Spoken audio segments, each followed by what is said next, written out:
Welcome back to Investing Talk podcast. Today, we're going to do a deep dive into Newton Golf Company. Okay. You know it's NWTG. Yeah. And you send over a whole bunch of news articles, their financial reports, a whole due diligence overview. Yeah. Our mission is to go through all of this and be able to pull out the key insights so that people listening to this can understand what's going on with Newton Golf. We'll cover their financial performance, what's been driving their stock price, potential risks and opportunities. And you know what analysts are saying? Think of it as a fast track to getting up to speed without having to wade through all the data yourself. It seems like the first thing that jumps out at you is just how much their revenue has increased. Yeah. Massively. The reports are showing an 887% jump. Wow. To 3.45 million for 2024. Yeah. And then Q4 was even bigger. It was an 817% increase. Really? Bringing in 1.073 million. That's massive. Well, I mean, what's driving that kind of growth? I mean, is it more than just a hot market, or are they doing something special? There are several factors, but their new product launches seem to be a big reason for it. Okay. The Newton Fairway Motion Shafts, the 5 new Newton Gravity Putter models, and the Fast Motion Shaft line. Okay. They've really broadened what they offer, and people seem to be responding. Yeah, that makes sense. New products, it can create some buzz and excitement. And they also rebranded themselves. Yes, they did. They went from Saks Parent Golf to Newton Golf Company. Yeah. And it wasn't just a name change either. They seem to be really emphasizing this physics-driven innovation thing.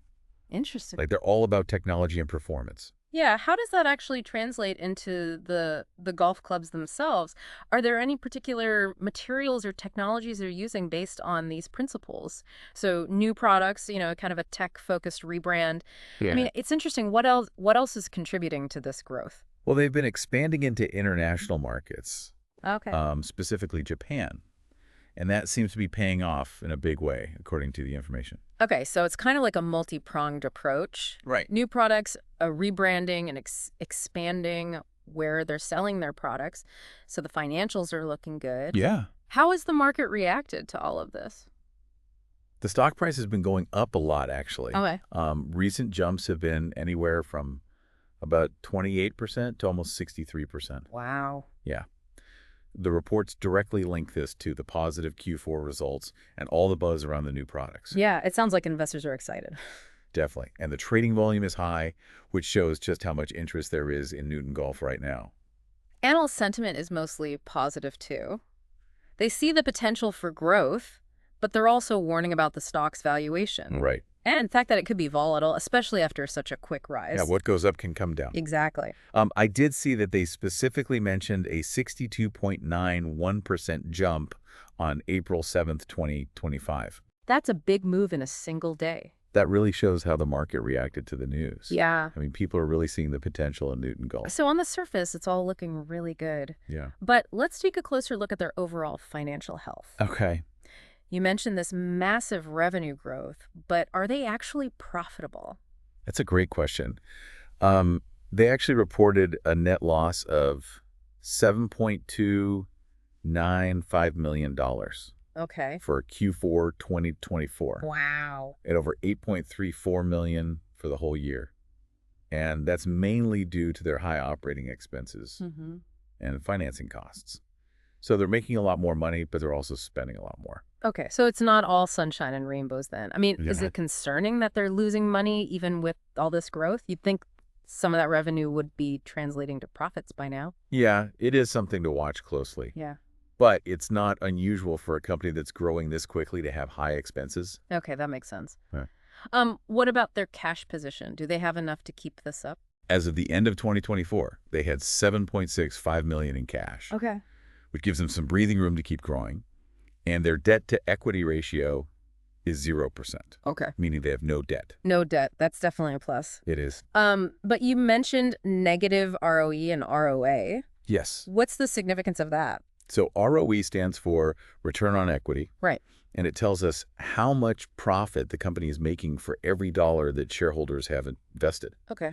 And ROA is return on assets, which is similar, but it looks at the company's total assets. Gotcha. And the fact that both of these are negative means that despite all the revenue growth, yeah, they're not actually making profits relative to their equity or assets. Okay. This is pretty common for companies that are focused on growth. Right. They're investing heavily in things like expansion, product development, and marketing. But it's definitely something to keep an eye on to see if those investments eventually start to pay off. So even with all that revenue coming in, those negative returns indicate their investments aren't generating profits for shareholders yet. Right. Is this just a normal phase for a growth company, or should we be worried about potential inefficiencies? Okay, so it's a bit of a mixed bag right now. It is. Impressive growth, but they're still operating at a loss. Huh.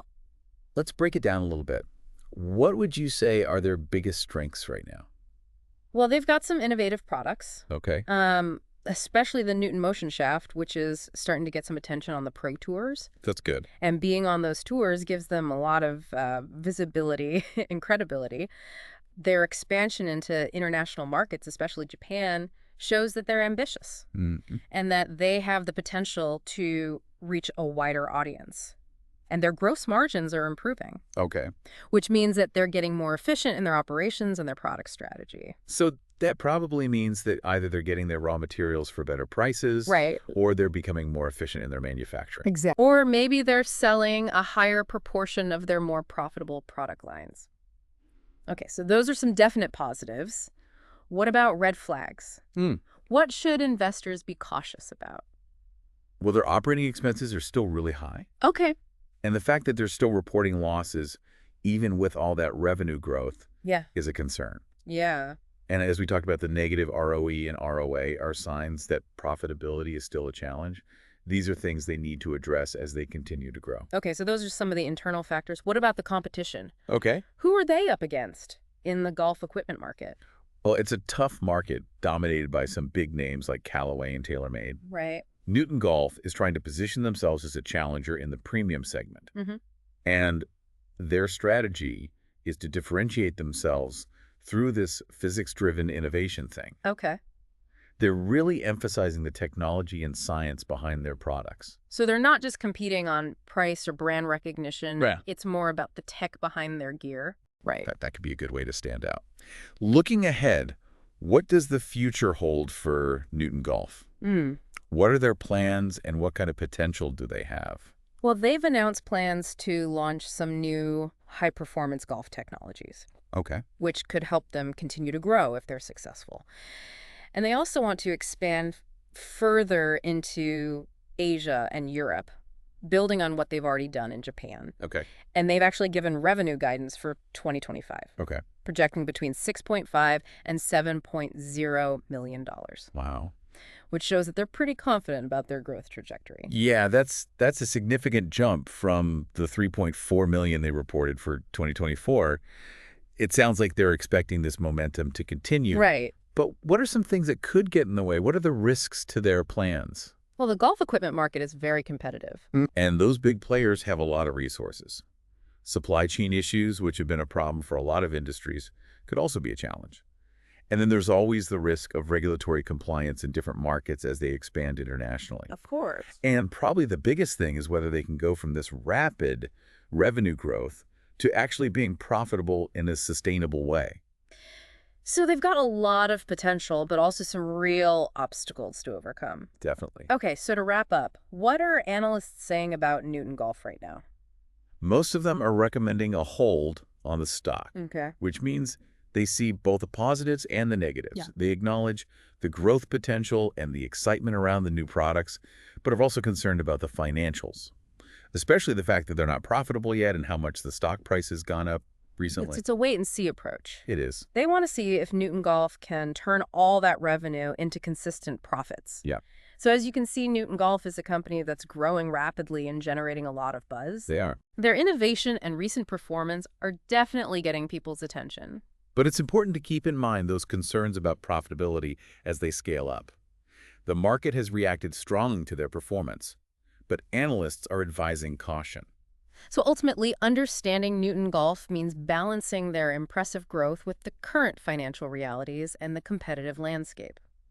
We hope this deep dive has given you a clearer picture of what's driving this company. If you found this helpful and you want to explore other companies or topics, please subscribe, like, and comment with your suggestions. It helps us tailor future explorations to what you're most interested in. Speaker.